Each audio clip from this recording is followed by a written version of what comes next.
Tim. This one right here. Did you say? 5, 4, 3, 2. Ben, we just finished our first episode of the new season. I'm so excited to be here with you. I'm so excited to be the new host of the show. You know, I've worked with you before, being a guest previously on the show, so I'm really excited that you're still here and still working with the show.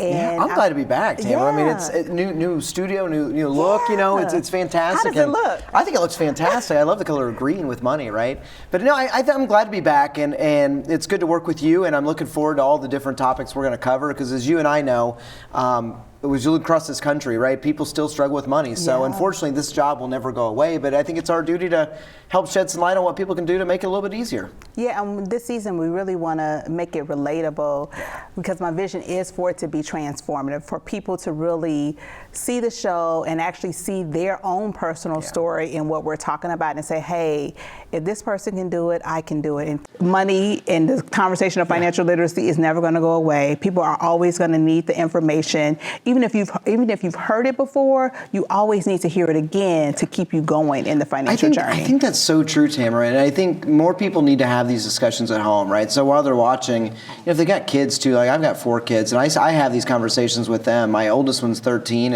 and I don't want her to make the mistakes I did, but unless I really I have to not only be a good father and represent that as a dad, but also make right financial choices too. So I think we can inspire, hopefully, parents to not only set the mold for themselves, but then to pass on to the next generation as well.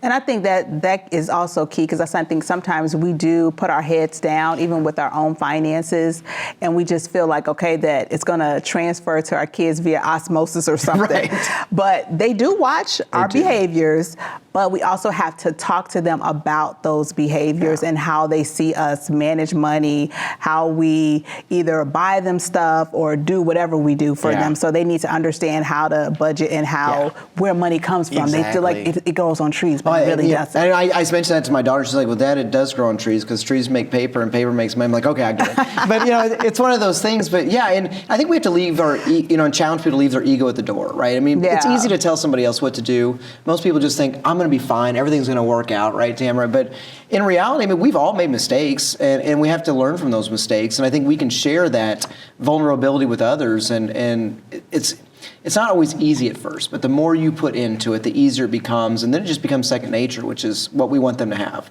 Yeah, and I think sometimes, like you just said, that people make mistakes, but also life just happens. Yeah, like with me, I've told you my story with being a widow. Sometimes life happens that kind of changes your financial dynamic of your house. Yes. Like me going from a 2-income household to a 1-income household in a day. You can't control that. I mean, that's the big thing. Like we talked about this recently, and I mean, I remember when we had no kids in our household, and then we had 1, then we had 2. Fast forward to 4, I'm like, our life's changed dramatically. As much as I'd love to have a lavish lifestyle and stuff, but we have to set that example, and I want to retire by a certain age, right? And those things. But life events happen. We can't plan for them. We can't expect them, but we got to be prepared should they take place. So gotta be prepared. It's tough. So Ben, before we end, you got to give me a dad joke. Okay, you give me the topic, Tamara. Okay, the topic will be budgets. Budgets.